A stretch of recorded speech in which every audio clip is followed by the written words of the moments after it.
पश्चिम दिल्ली की मुंडका विधानसभा के अंतर्गत आने वाले वार्ड नंबर 34 में समाज सेवा और नागरिक सुविधाओं को लेकर पूर्व निगम पार्षद प्रत्याशी एवं भारतीय राष्ट्रीय कांग्रेस की नेता श्रीमती संगीता सतबीर सिंह की सक्रियता चर्चा का विषय बनी हुई है। स्थानीय लोगों का कहना है कि वे लगातार क्षेत्र की समस्याओं को प्रशासन के समक्ष उठाकर उनके समाधान के लिए प्रयास करती हैं। गलियों की मरम्मत, साफ सफाई, जल भराव और सीवर जैसी मूलभूत समस्याओं पर उनकी सक्रिय भूमिका की क्षेत्र में सराहना की जा रही है। स्थानीय नागरिकों के अनुसार वे बिना किसी भेदभाव के सभी वर्गों के लोगों की समस्याएं सुनती हैं और जरूरतमंद परिवारों की मदद के लिए हमेशा उपलब्ध रहती हैं। समर्थकों का मानना है कि पद पर न रहते हुए भी जनता के बीच उनकी निरंतर मौजूदगी और जनसेवा के प्रति समर्पण ने उन्हें क्षेत्र में एक अलग पहचान दिलाई है।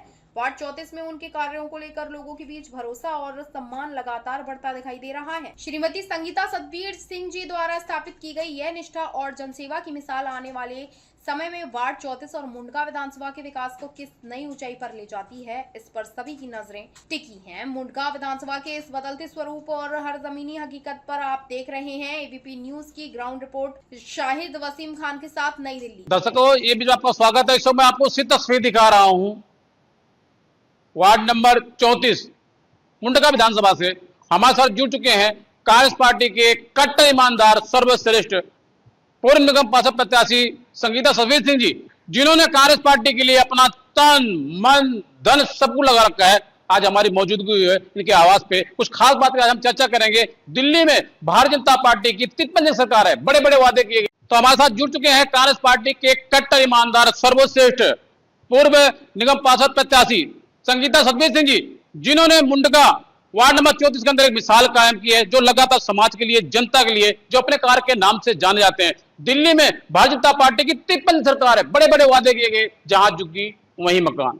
होली और दिवाली पर सेंटर फी दिया जाएगा, महिलाओं को 25 रुपए देने का वादा किया, लेकिन यहाँ धरातल पर जमीन पे कुछ नहीं दिख रहा है। 1.5 साल हो गए तकरीबन दिल्ली में सरकार बने हुए, लेकिन आज जमीन कुछ नहीं दिख रहा। अब हमारे साथ जुड़ चुके हैं संगीता सतबीर सिंह जी, जो लगातार समाज के लिए जुड़े रहते हैं। जी, स्वागत है आपका टीवी चैनल में।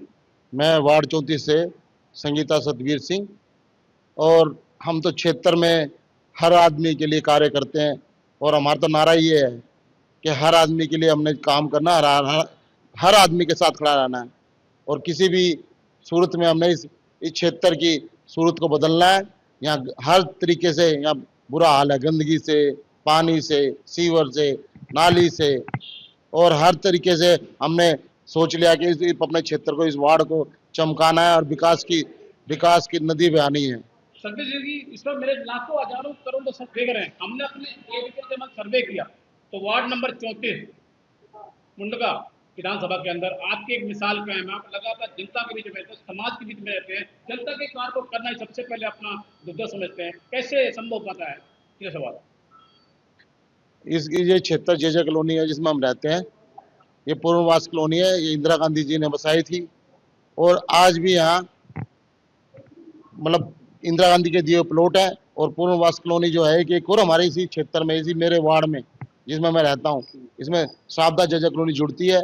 और सावदा जजा कॉलोनी जो जुड़ती है, वहाँ जो पूर्ववास जो मकान बनाए गए थे राजीव आवास योजना के तहत, कि वो गरीबों को फ्लैट दिए जाएंगे, लेकिन वो फ्लैट भी जो है सरकार ने उन फ्लैटों को कूड़ा कर दिया।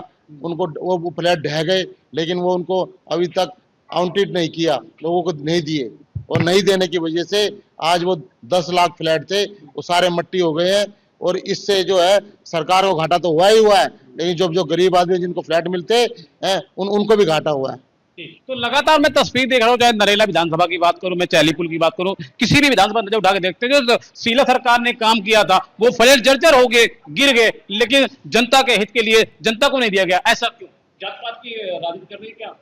जो पार्टियां थी, आम आदमी पार्टी का करूंगा, बीजेपी की बात करूंगा, क्या जात पात के नाम में जनता को धोखा दिया गया, गरीबों को परेशान किया गया? फ्लैट क्यों नहीं दिया गया? इस सरकार ने बनाया था।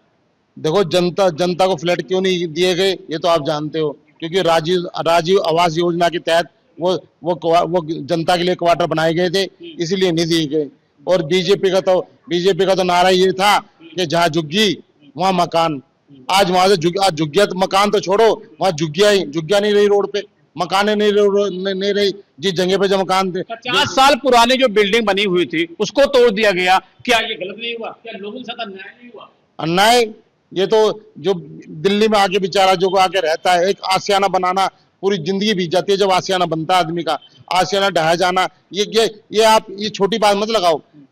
पूरी जिंदगी कमाता है आदमी, जब उसको लगा के एक मकान, एक झुग्गी बनाता है अपने घर के रहने के लिए, और उसके टूट जाता है तो उसके जाके दिल से पूछो कि उनके विचारों के किस तरीके से दिन। भारतीय जनता पार्टी जो वादा किया अपने चुनाव में कि जहां झुग्गी वही मकान, लेकिन आज उसके भी तो उल्टा हो रहा है, जहां झुग्गी वही मैदान हो रहा है। होली और दिवाली 25 रुपए महिलाओं को देने का वादा किया गया, लेकिन आज जमीन पे धरातल पर कुछ नहीं दिख रहा है। दिल्ली जनता वोट देने के बावजूद अपने आप को अच्छा महसूस कर रही है, क्या वजह, क्या कारण है? सीधा सवाल। कारण सीधा ये है कि जनता पार्टी के हमेशा ये रूल रहे हैं कि गरीबों को मकान नहीं देना, गरीबों को मिटाना है। और जब आप कह रहे हो जहां झुग्गी आज वहां मैदान है, ये हकीकत की बात है। आज जहां झुग्गी थी दिल्ली के अंदर वहां मैदान हो गए, लेकिन वहां मकान नहीं बनने दिए उन्होंने। और 2500 की तो छोड़ दो, 2500 तो क्या देंगे। उन्होंने तो जो राशन में जो मिलता था, आज उसमें क्या कर दिया उन्होंने ये कर दिया, राशन के अंदर किसी घर में एक छोटी सी मोटरसाइकिल भी है ना, तो उसका नाम काट दिया राशन कार्ड से। उससे क्या बेनिफिट हो रहा है? उससे इनको बेनिफिट हो रहा है, लेकिन जनता को बेनिफिट नहीं हो रहा। जनता को तो और नाम करते जा रहे हैं। जब नोटबंदी हुई थी तो इसके प्रधानमंत्री ने कहा था 15-15 लाख रुपए आएंगे, आज तक नहीं है किसी खाते में। ये तो एक जुमला था जो अमित शाह ने, जो हमारे जो अमित शाह जो चाणक्य कहते हैं, सरकार है जो हमारे अमित शाह जो वो जो कहते थे कि मैं चाणक्य हूँ, वो जो उसने खुद कहा कि ये जुमला है, तो जुमलों की सरकार है। और अमित शाह के द्वारा आज हमारे देश के अंदर अफरा तफरा मची हुई है। जो हमारे युवा, जो हमारी जो रीढ़ की हड्डी है, इस देश की रीढ़ की हड्डी है युवा छात्र, उनके साथ नीट का पेपर कैंसिल किया जा रहा है। और छात्रों को जो जंतर पंतर बैठे हैं उसमें हमारे अमित शाह की पुलिस उनको मार रही है, बेदर्दी से मार रही है, लट्ठों से मार रही है कि बच्चों को उनकी छातियों को अंगों पे हाथ मारा जा रहा है, उनको बेदर्दी से मारा जा रहा है, उनको प्लास्टिक गोली मारी जा रही है, छर्रे मारे जा रहे हैं। दिल्ली पुलिस ने उनके बैच नहीं लगे थे, वो कौन से गुंडे थे, वो पुलिस वाले थे? वो उनका अभी तक हमें पता नहीं चला, लेकिन ये पता चला कि गुंडे हैं वो, और उनका सर्च किया जा रहा है, लोग बात सर्च कर रहे हैं। और आने वाले दिनों में वो बात भी सामने आएगी कि वो कौन से गुंडे थे और कहाँ के गुंडे थे। अभी आप देख रहे होंगे एक तस्वीर वायरल हो लगातार, दिल्ली की बात तो खत्म हो गई, अब पंजाब में भी पेपर लीक हुआ, उसके लिए क्या कहना चाहेंगे? पंजाब में तो पेपर लीक हुआ है। उत्तराखंड में अभी 2 दिन पहले भी उत्तराखंड में नीट का पेपर लीक हो गया। बताओ, जब जिस टाइम युवा धरने बैठे हैं उस टाइम भी पेपर लीक हो रहे हैं। तो ये सरकार है या ये पेपर लीक वाली सरकार है, या ये मोदी लीक है इसलिए पेपर लीक हो रहे हैं। तो लगातार लाखों हजारों करोड़ तो सब देख रहे हैं, क्या आपको लगता है कि 2027 वो दिन दूर नहीं, वो समय दूर नहीं, वो वक्त दूर नहीं, और लगातार आप देख रहे हो दिल्ली जनता तरह कर रही है, आज अपने आपको वोट देने के बावजूद ठगा हुआ महसूस कर रही है। क्या दिल्ली की जनता 2027 में नगर निगम चुनाव में भाजपा पार्टी को दिल्ली से बाहर का रास्ता दिखाएगी? ये तो 101% दिख रहा है हमारे को, क्योंकि आज के टाइम में पूरा जो युवा है वो पूरा बीजेपी के खिलाफ है। फिर जब युवा खिलाफ है तो उनके घर वाले भी खिलाफ है। और आज के टाइम में देश के अंदर, जो हमारे देश में 60% युवा है, 60%, ये आप खुद जानते हो। और ये आंकड़ा ही बताते हैं कि हमारा ये देश जो युवा का देश है। जो युवा जिसके खिलाफ है, रविंद्र प्रधान ने भी इस्तीफा दे दिया, मैं बात करूंगा 25 दिन बाद इस्तीफा दिया उन्होंने। लेकिन जब पहले ये पोस्ट होती थी तो लोग कहते दीप के कुछ नहीं है, सोशल मीडिया कुछ नहीं होगा। लेकिन आपको लगता नहीं कि इतिहास में पहली बार ऐसा हुआ कि देखो ये जो कोकरेज नाम है, ये जो कोकरेज नाम से जो हमारी जो संस्था बनी हुई है, इसने अच्छा काम किया है। लेकिन इसके साथ विपक्ष ने तो काम अच्छा किया, और समय ज्यादा तगड़ा काम राहुल गांधी ने किया है इन युवा के साथ देके हर तरीके से। राहुल गांधी जब आए फुटेज में, जिस तरीके से उनको दिल्ली पुलिस ने उठा के बसों में भरा, क्या एक नेता का, एक सांसद का अपमान नहीं हुआ? अपमान तो हुआ। विपक्ष का नेता है, उनको क्या नाम है, उनको सेंट्रल का दर्जा मिलता है, प्रधानमंत्री से थोड़ा नीचे होते हैं। लेकिन उसके बावजूद यहाँ तो ये गुंडो बहरों की सरकार है। यहाँ कोई किसी का कोई महत्व नहीं है कि ये कौन है, ये विपक्ष का नेता है, राजीव गांधी है या जननायक है। कोई इसमें यहाँ इस सरकार में किसी कोई वैल्यू नहीं है। यहाँ तो हिटलर की सरकार चल रही है और तानाशाही की सरकार चल रही है। तो तानाशाह बैठे हैं, तो किसकी क्या वैल्यू और किसका क्या हिसाब रखेंगे ये? मेरा आपसे सीधा सवाल है, पहला और आखिरी सवाल। लगातार हमने सर्वे किया वार्ड नंबर 34 मुंडका विधानसभा के अंदर। आपके एक मिसाल कायम है, 10 साल का बच्चा आपको जानता है, हमने जनता से बात की तो जनता एक ही सुर में कह रही है, आप लगातार जनता के लिए, समाज के लिए, समाज के हित के लिए, उनके दुख दर्द में 24 घंटे आप तैयार रहते हैं, खड़े रहते हैं। वो दिन दूर नहीं, वो समय दूर नहीं। जनता आपको याद कर रही है कि यदि आज दोबारा जो सत्ता में चुनाव हो तो जनता आपके साथ है। कैसे जनता की जगह बनाया आपने? सर मैं तो देखो अपने मुंह से कहना नहीं चाहता, लेकिन आप कहवाना चाहते हो, आप कहवाना चाहते हो तो बोलता हूँ, क्योंकि मैं क्षेत्र के अंदर, मैं क्षेत्र में अगर मेरे घर पे कोई छोटा बच्चा आ जाए, रात को 2 बजे आ जाए, तो मैं 2 बजे उतर के नीचे आ जाता हूँ, पूछता हूँ बेटा क्या काम है।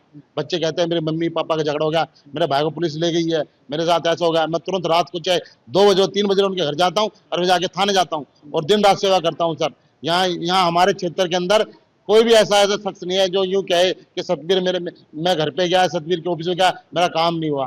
मैं हर मेरा ये प्रथम प्रयास रहता है कि कोई भी मेरे वार्ड की जनता या मेरे वार्ड के मेरे भाई बंद आते हैं तो प्रथम मेरा कर्तव्य ये बनता है कि मैं उनकी सेवा में लग जाऊं, चाहे उनका कोई भी काम हो, चाहे कोई भी काम हो, चाहे दिल्ली जल बोर्ड का काम हो, चाहे सीवर का काम हो, चाहे बिजली का काम हो, चाहे पानी का काम हो, चाहे थाने का काम हो। मेरी प्रायोरिटी यही रहती है कि पहले मैं उनका काम करूं, बाद में दूसरा काम करूं। सर की आपकी छवि है वार्ड नंबर 34 उनका विधानसभा के अंदर, जन जन की यही पुकार की अब की बार आप मैदान में हैं, जनता आपके साथ है, जो आपने छवि बनाई, लगातार जनता आपके साथ जुड़ी हुई है।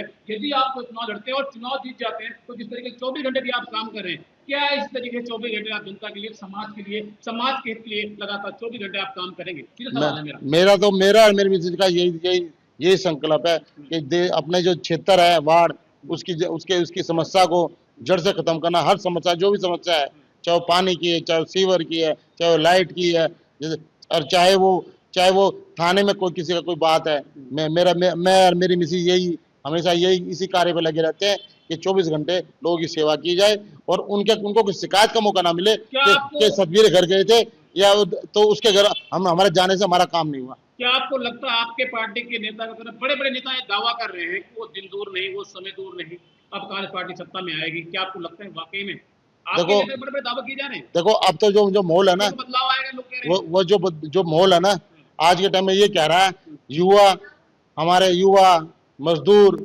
किसान, हमारे जो SC ST OBC सब ये कह रहे हैं आज के टाइम में कि बदलाव की जरूरत है। तो बदलाव आदमी को दिख रहा है, तो उनकी नजर सिर्फ राहुल गांधी की तरफ जा रही है। जब राहुल गांधी की तरफ जा रही है तो नेचुरल है कि बदलाव होगा, 100% होगा।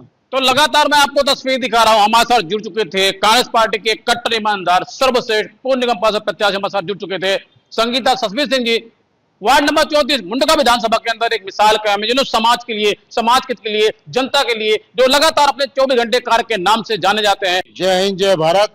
और मैं अपने जो मेरे वार्ड की जनता है, मैं उनको ये मैसेज देना चाहता हूँ कि जब तक मेरी सांस में सांस है, जब तक मैं अपने वार्ड की और अपने क्षेत्र के लोगों की और माता बहनों की सबकी सेवा करता रहूंगा। मेरा यही संकल्प है। जय हिंद, जय भारत। आप देख रहे हैं ABP न्यूज।